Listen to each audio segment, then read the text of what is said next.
Квартирага канча төлөйсүз? Квартирага эме 4 миң төлөйт элем, анан казайын айтып деп атып неме кылып 3 миңге сүйлөштүк. 3 миң берейин мен сизин квартираңызды төлөшүм керек, светтин акчасын төлөшүм керек деп эме кылып 3 миңге сүйлөштүк. Бирок кеч күнү суук болот, вообще суук болот да, шамал каяктан кирет билбейм. Анан катуу шамал болгондо потолоктон кирет да буякачы. Катуу шамал болгондочу.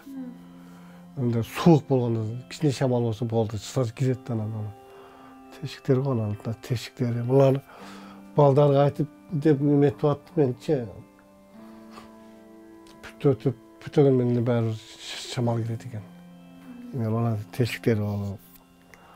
Мына да эмне ушу билбейм эметип турат. Ысыбайт да мынаякчы эметип турат. Болбосо айнектер бүтөөн. Мен ойлоп атам, мына алардан кирет окшойт депчи.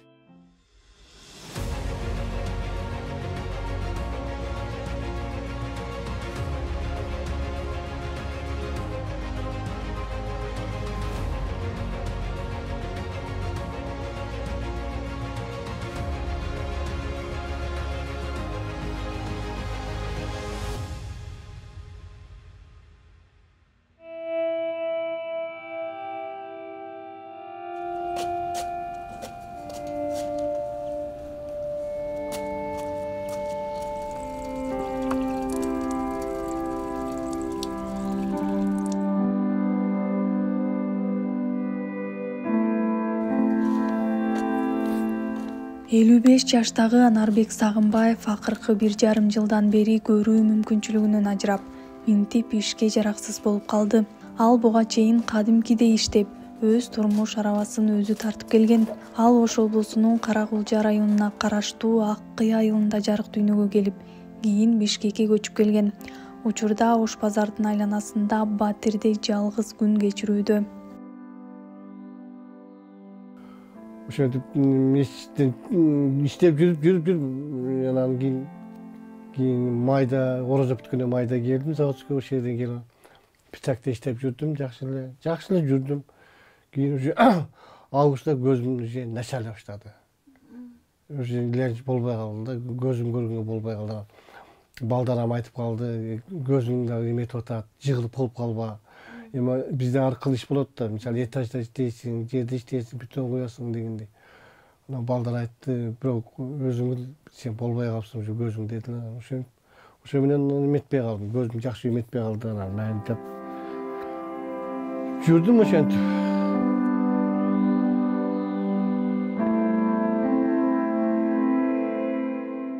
Каарманыбыз бир катар ооруканага көрүнүп, көзүм көрүп кетет деп чоң үмүт кылган. Жакында эле барган клиникадан түрк дарыгери көрүүгө мүмкүн эместигин, кечигип калганын айтып, суук кабарды угузган. Кийин акырында анан барып текшерип, эки врачтан текшерип, анан түрк айтты, уже болбойт, уже кеч болуп калды деди да. Уже нервтер уже эметип кеткен деди. Өлгөн деди да, нервтер иштебейт деп ошондой деп, анан ошондо алып эметти. Анан ошо менен анан чыктым мен, анан чыгып үйгө келдим. Адрес коюп келдим. Эми өзүм жалгыз өмүр сүрөм, будан эмне өмүрүм кандай болот деп эметип. Үй бүлөңүз бар беле? Үй бүлө жок, бир кызым бар, азыр кызым ол Казакстанда турмушта. Кызым менен деле акыры жолу сүйлөшпөй калдык. Мурунда сүйлөшүп, анча-мынча акча салып эметип турат эле, сүйлөшүп анан.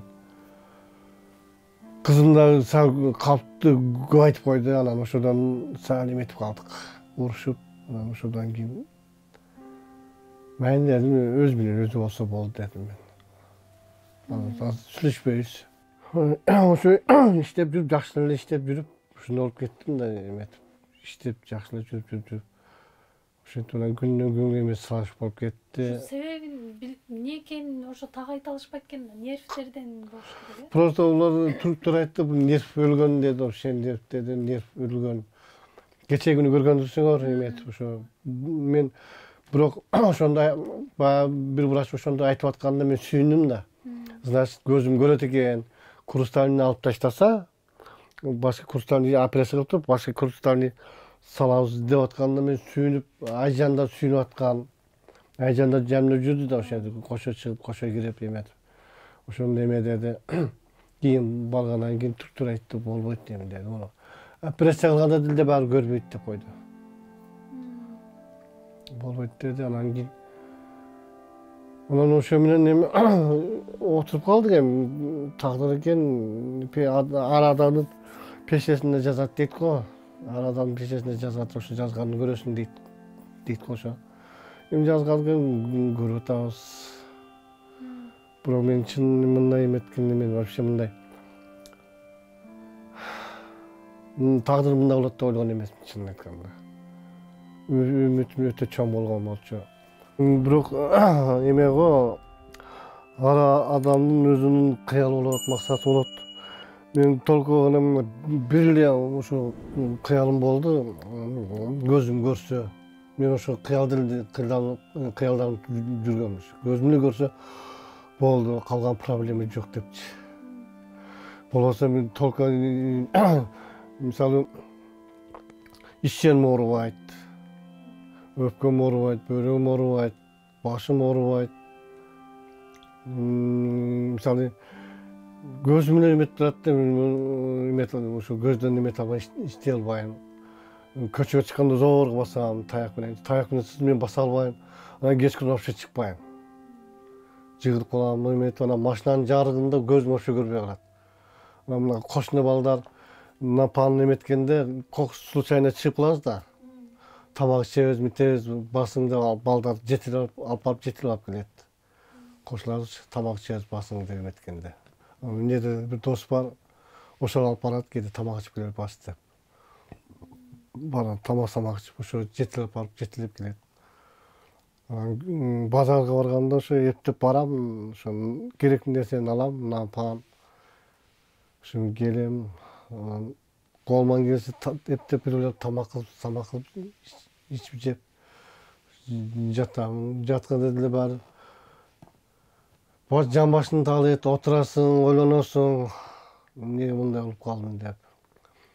Мен пешенеме ушуна нерсе жазылды экен депчи. Же бир элдин башына ошо бирөөнү какшатып, же бирөөнү уруп, же бирөөнү согуп, же бирөөнүн карыз алып качып кетип, же эме болуп карыш десе, онда өкүнбөйт элем. Мен өзүмдө го, мен ошол нерсени кылдым го. Адамдар кылган нерсени, айван кылган нерсени кылдым го деген эмелер кыялдар, эмелер келет экен, ойлор келет экен. Болбосо мына мисалы көчөдө мисалы биз жаштарды көрөсүң, ден соолугу жакшы, көзү көрөт, эки колу эки бут иштейт. Остановкада жатышат, арак ичип эме алып. Болбосо темир сындыра турган балдар.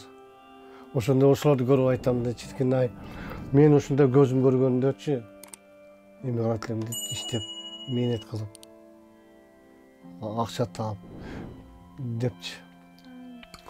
Ошо квартира проблема болуп атат, суук кирет. Кээде төлөгөнгө жетет, кээде жетпей калат квартирагачы акча. Светке көбүрөөк кирет. 1,5 миңге чейин эме. Миң сомдон 1,5 миңден келип атат ай сайынчы эметип. Мына февралда ошондой эми 2 миң ошондой келсе керек. Свет менен квартира салим болуп атат. Мен чынын айтканда тамакты деле ойлобойм, ошо квартирамдан эптеп ишенеман тынч чыгып алсам болду. Мына жерде суук болуп атат, суук болгондо кирет шамалчы. Эметип анан тешиктери бар. Кээде андай сызышка окшогон нерсе жыттанат. Анан мыняк суук болот. Мындан билбем, мындан мыняк вообще муздап тура берет да, таң калам менчи, эметчи. Ошондой болуп атат. Жашоом ушундай, өзүм жалгыз жашайм. ушинтип өзүм менен өзүм өмүр сүрүп жүрөм. Анарбек агабызга учурда батир чоң көйгөй жаратууда. Ал убактылуу жашап жаткан турак үй суук болуп, эскилиги жеткенден улам ичи жылыбай жатат. Пенсиясынын жарымы батирге жана электр энергиясына кетип жатканын айтып кейиди. Каарманыбыз кайдыгер эмес кыргыз элинен колдоо күтөт. Гүлзина Каныбекова, Казыбек Боорунбаев, Борбордук телеканал, Бишкек.